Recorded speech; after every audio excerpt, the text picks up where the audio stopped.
My stepdaughter said I was only useful as a source of money.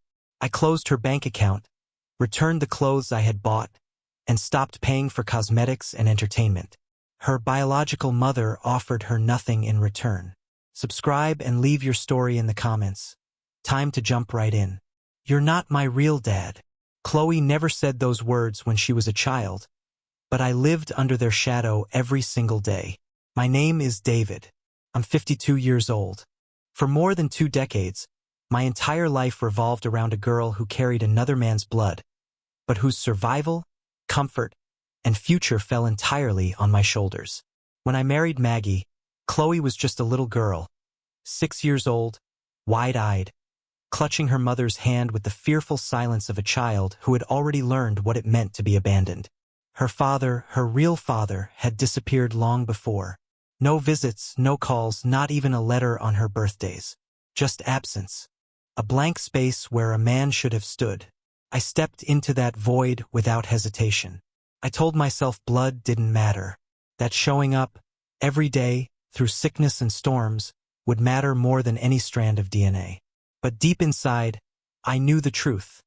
No matter how much I gave, some part of her would always belong to him, the man who left. I never remarried. I never built another family.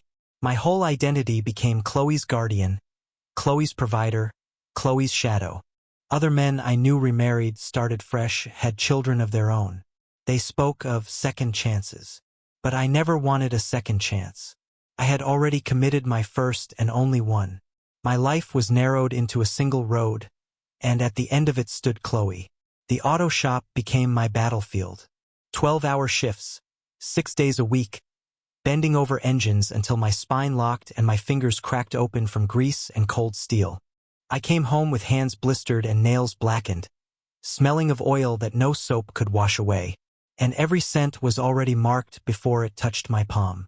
School tuition, piano lessons, summer camps where other children laughed freely while Chloe pretended not to notice I was never there because I was working to afford them. Medical bills, always medical bills, ear infections, braces, allergies that came like storms every spring. When she was little, I sat by her bed when fevers burned her skin, holding a damp cloth against her forehead, whispering to her in the dark, "You're safe. I'm here. I'll always be here." She would sometimes call me Daddy in those hazy hours of illness, a word that pierced me deeper than any blade.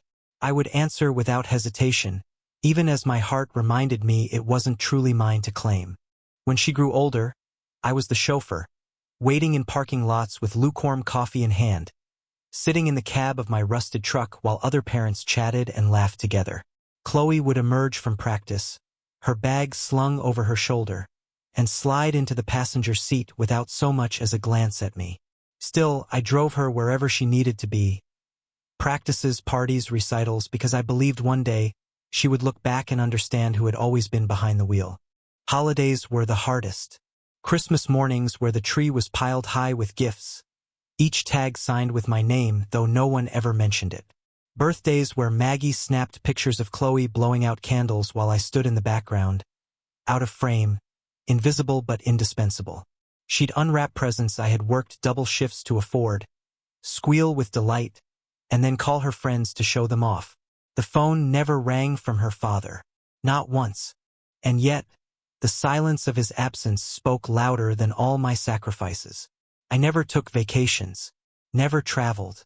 I sold my old car to buy her a newer one when she got her license. I refinanced the house so she could attend the summer science program she swore would shape her future.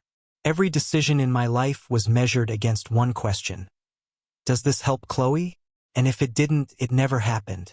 I told myself this devotion would earn me something in return. Not money, not recognition, just loyalty, just gratitude, just the smallest sliver of acknowledgement that I had been the constant when her own blood had vanished. But the truth is, even in her smiles, even in her thanks, I sometimes saw a distance I couldn't close, a flicker in her eyes that seemed to ask for someone else, someone I could never be. Maggie, for her part, accepted my role as if it were natural. She worked part-time jobs, yes, but the bulk of responsibility was always mine. She let me shoulder the weight without protest, perhaps even with relief. And I didn't complain. I believed this was love. Love meant labor. Love meant sacrifice. Years blurred together in this cycle: work, pay, provide, repeat. I aged faster than my years. My hair thinned. My knees stiffened. My back cracked every morning like old wood. But Chloe grew. Tall, graceful, intelligent. She had opportunities one never dreamed of for myself. And I told myself that was enough. That if she could live without fear of hunger, without the shadow of unpaid bills, then I had done my job. But at night, when the house was quiet and the world stopped moving, doubts crept in like ghosts. I would lie awake, staring at the ceiling, and wonder if she would ever understand what it had cost me. Would she ever look back and see me as more than the man who filled in the blank space? Would she ever say, without hesitation, "You are my father"? I built my life on the hope that someday she would. That loyalty and devotion would outweigh blood. That one day, when the trials of adulthood came crashing down on her, she would remember the man who had stood through every storm. That hope kept me alive. That hope was the only reason I woke up every morning and walked back into the shop, lungs filled with dust, hands splitting from cold steel, my body slowly breaking piece by piece. I believed, with a stubborn, desperate faith, that devotion alone could rewrite destiny. And so I kept going, year after year, sacrifice after sacrifice. For Chloe. Always for Chloe. When Chloe turned 25, my sacrifices should have reached their reward. Instead, they became the stage for the greatest humiliation of my life. The wedding. I thought it would be our shared triumph, hers in finding love, mine in knowing I had guided her to stability. But instead, it became a reminder of what I truly was to her. A man who carried burdens, nothing more. It began with whispers. I remember the first time Maggie mentioned it at dinner. "Chloe's been talking to her mother again." Amanda reached out. Amanda, the woman who had walked away when Chloe was small, leaving me to hold the ruins. She had vanished into another state, another marriage, another life. For nearly 2 decades, she had been nothing more than a ghost that Chloe sometimes cried for in her sleep. And now, with wedding bells ringing in the distance, the ghost returned. Amanda showed up at our doorstep with Rick, her new husband. A man with slick hair, a wide grin, and the aura of someone who had never worked a day beyond his comfort. They arrived carrying gifts wrapped in gold paper, smiling as if the last 20 years had been a misunderstanding. And Chloe welcomed them with open arms. I bit my tongue.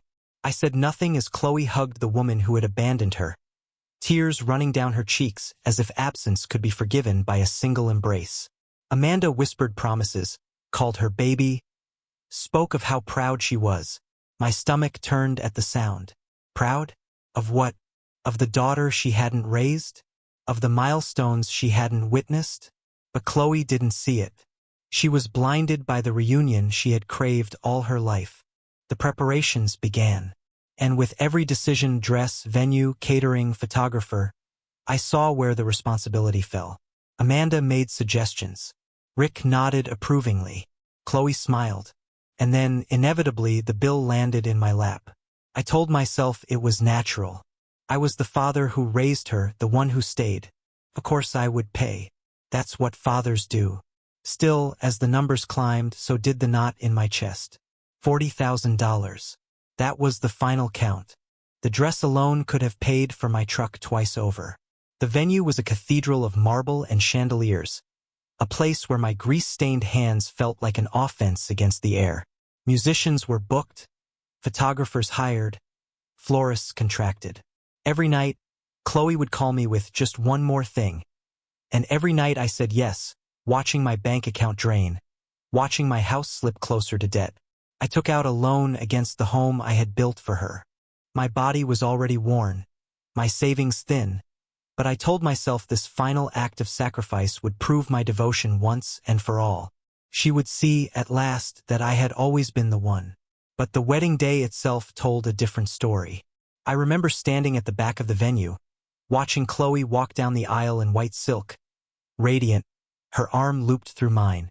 For a fleeting moment I thought, this is it, this is when she'll turn to me, This is when she'll say thank you. This is when she'll call me her father in front of the world. But the moment passed. The speeches came. Amanda spoke first. Her words were honeyed, dripping with false nostalgia.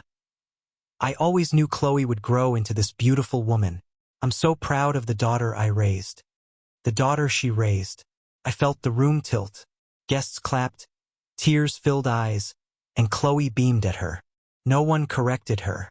No one remembered the years she was gone. Then Rick spoke, joking, laughing, embracing the role of proud stepfather as if 2 years of presence could erase 2 decades of absence. The crowd adored him. They clinked glasses, they toasted, they welcomed him. And me? I wasn't asked to speak. I sat at my table, the numbers of the loans echoing in my skull, watching Chloe dance with Amanda, with Rick, smiling as if they had always been there, as if I had been nothing more than a placeholder. My chest burned with humiliation. Later that night, I slipped outside, away from the laughter and the music. The cold air bit my skin, but I barely felt it.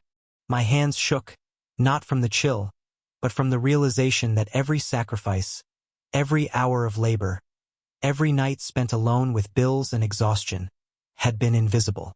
No one toasted me. No one thanked me. Not even Chloe. The following weeks blurred into silence.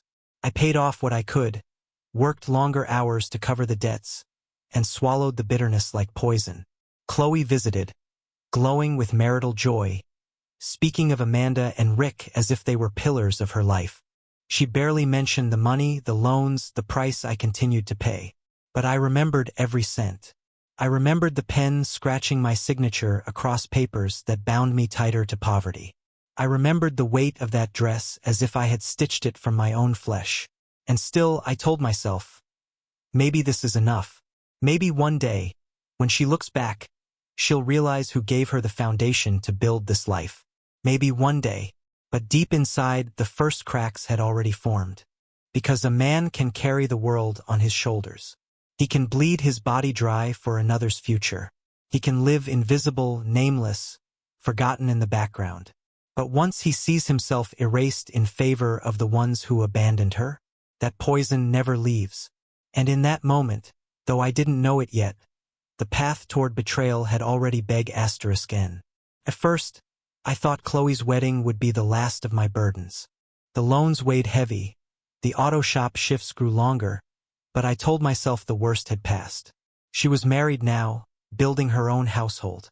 Maybe, finally, I could breathe. But a year later, Chloe announced she was pregnant. She told me on a Sunday morning, sunlight pouring through the kitchen blinds, as she placed her hand over her stomach and whispered, "You're going to be a grandpa." I remember how my throat tightened, how tears stung my eyes. For once, she looked at me with warmth. She even said the words I had waited years to hear. "You've always been the one constant in my life. I want you in the delivery room when the baby comes." Those words were enough to make me believe. Enough to patch over the scars of the wedding. Enough to make me think that maybe, after all this time, she finally understood who had raised her. But it was only an illusion. Slowly, the cracks spread again. At first it was small. Amanda buying little things for the baby. Rick showing up to help repaint the nursery. They bought furniture, a stroller, some toys. Nothing compared to what I provided, but enough to put themselves in Chloe's good graces. I told myself it didn't matter. They would come and go like they always did. I was the one paying for real things, the doctor's visits, the prenatal vitamins, the insurance copays, the endless list of supplies Chloe seemed to need every week. Diapers stacked in her closet, creams and bottles, appointments and fees, all charged to me. But then, something shifted. Chloe's calls became shorter, her tone sharper. Every time I asked if she needed help, she would sigh, as if my presence were an inconvenience. When I brought groceries, she would say Amanda had already done the shopping. When I offered to assemble the crib, Rick had already handled it. I was being pushed to the margins little by little. One night, when Chloe was 8 months pregnant, she called me to her apartment. I thought it would be about the hospital plan, maybe some final preparations. I brought with me a bag filled with baby clothes I had bought, soft cotton onesies, a blanket, a rattle.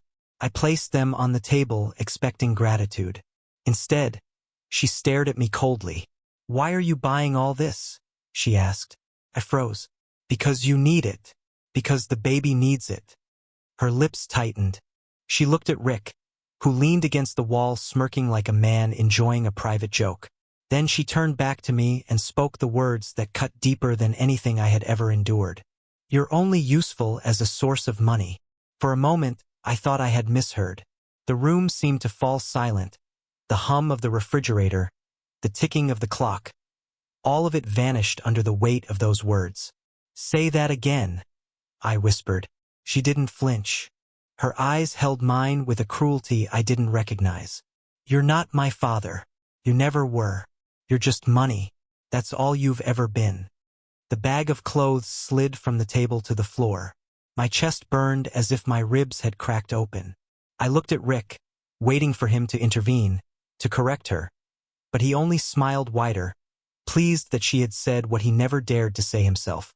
That night I drove home in silence, gripping the steering wheel until my knuckles went white. Her words replayed again and again, each time cutting deeper. Only useful as money. I didn't sleep. I sat at my desk, surrounded by years of receipts, bank statements, canceled checks. The evidence of a life poured into her. Every number on every page screamed the truth I had ignored. She had never seen me as a father, only as a wallet. At dawn, my decision was clear. The next day, I shut down her bank account. Every automatic transfer I had maintained, gone. The credit card she used freely, frozen. The grocery deliveries she had come to expect, canceled. I returned the unopened clothes I had bought. I closed every line of credit that bore her name. When Chloe called, her voice was sharp, indignant. "Why isn't my card working? Why did you shut everything down?" I answered calmly, though my chest trembled. "Because I finally listened to you. You told me I was only useful as money. If that's true, then I'll make sure you find out what life is like without mine." She screamed, cursed, called me selfish. Then she hung up. I sat in silence after the call, my body shaking not from doubt, but from the cold clarity of my choice. For the first time in decades, I had stopped being her servant. Amanda and Rick offered nothing to replace what I had taken away. They bought little trinkets, made appearances, but when the hospital bills came, when the rent loomed, when the real costs of life closed in, they were nowhere to be found. And that's when Chloe began to realize how hollow her world was without me. Her husband, Ethan, tried to shoulder the load, but his salary was modest, his hours long. He came to me one evening, his voice low, his face tired. "She was wrong. I know she was wrong. She shouldn't have said that to you." But Chloe herself was silent, too proud to admit she had destroyed the only foundation that ever held her up. I watched from a distance as the weight began to crush her. Unpaid bills piled on the counter. Notices arrived in the mail. The glow of her new marriage dimmed as responsibilities mounted. Rick stopped showing up. Amanda drifted away again. And Chloe, with her newborn in her arms, began to understand what it meant to live without the man she had dismissed as nothing but money. I didn't rush to save her. I let the silence stretch, the distance widen. For the first time, I let her feel the absence she had chosen. Because betrayal is a knife, and once it's driven into your chest, the wound never truly heals. She thought I was only useful as money. Now she would find out what life cost without me. The silence after I cut her off was the loudest sound I had ever heard. Days passed, then weeks. Chloe didn't call. Maggie didn't either. Amanda and Rick vanished as easily as they had appeared. And in that void, I found myself waiting, half hoping for anger, half expecting silence. But what came instead was the slow unraveling of Chloe's world. At first, she tried to maintain the illusion. She posted photos of the nursery, of Ethan painting walls, of Amanda visiting with small gifts. She acted as though nothing had changed. But I knew. I could see it in the tightness around her eyes, the weariness in Ethan's face when he stopped by the shop. The bills began to pile. Hospital costs from the delivery, pediatric visits, vaccinations, rent, food, diapers, things Amanda and Rick had no intention of covering. Rick, the proud stepfather who had strutted around the wedding, suddenly became scarce. He bought toys, posed for pictures, then disappeared when the envelopes from creditors arrived. Amanda, true to form, was unreliable, offering sympathy but never money. And Chloe? She was forced to look at her life without the safety net I had provided. Ethan came to me one evening, uninvited, shoulders slumped under a burden too heavy for a young man. His voice trembled as he spoke. "She's drowning, David. She doesn't want to admit it, but she's drowning. She was wrong to say what she said."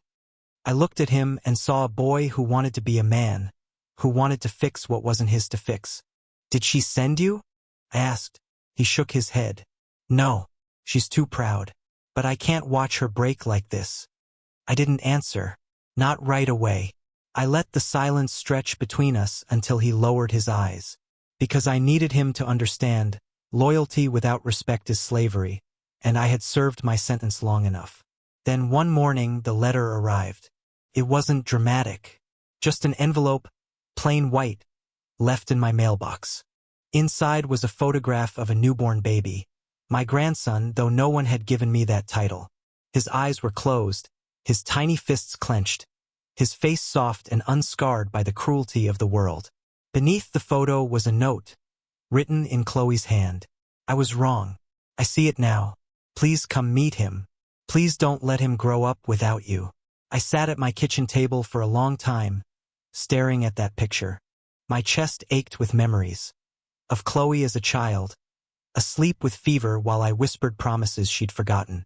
Of long nights at the shop, of paychecks spent before they arrived. Of the wedding where I was invisible. Of the apartment where she had told me I was nothing but money. And yet, in that photo I saw something she could not take from me. Continuity. The chance to give the next generation what I had given her. But without illusion. Without lies. I went. When I entered their apartment, Chloe was sitting on the couch, the baby in her arms. Her eyes were swollen from crying. For a moment, she looked at me like a little girl again. Fearful, ashamed, desperate for forgiveness. She whispered, "I'm sorry." I didn't answer right away. Instead, I sat beside her and looked at the child. My grandson. He reached out, grasping at the air with tiny fingers. Something inside me softened, though the scar remained. Rick was gone. Amanda had disappeared again. And Chloe, who had once told me I was only useful for money, was now forced to face the truth. I had always been the foundation she stood on. Ethan admitted it openly. "I can't do this without you. She can't either. We both know it." Chloe lowered her eyes, unable to speak, but her silence was louder than words. She knew. She finally knew. I agreed to help, not as a wallet, not as a servant, but as a grandfather. I made it clear. I would be present for the child, but never again taken for granted. If she wanted my presence, it had to come with respect. Rick? He vanished the moment responsibility outweighed appearances. Amanda? She drifted away again, chasing comfort, avoiding consequence. The people Chloe had clung to in her pride proved themselves hollow, leaving her with the one man she had dismissed, me. And that's when the truth crystallized in my chest, sharp and merciless. Love without respect is exploitation. Family isn't built by blood or by words whispered in convenient moments.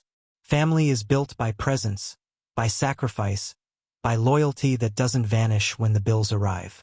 And for years, Chloe had taken that for granted. She had looked at the man who stayed and dismissed him as nothing more than money. But when the world turned heavy, when the illusions fell apart, she learned what I had always known. Money runs out. Pretenses collapse. Only character remains. So I sit here now holding my grandson, watching Chloe try to rebuild the bridge she burned. And I ask myself, what lesson do I leave him with? Do I teach him endless sacrifice the way I lived? Or do I teach him the harder truth, that respect must be earned, and without it, even love turns to chains? Chloe wants forgiveness. Perhaps in time she will earn it, but the scar will never vanish. Because once you've been told you're only useful as money, you never forget it. So I leave the question with you. Was I wrong to cut her off, to let her taste life without me? Or was it the only way left to prove that love without respect is slavery, and I would not wear those chains anymore?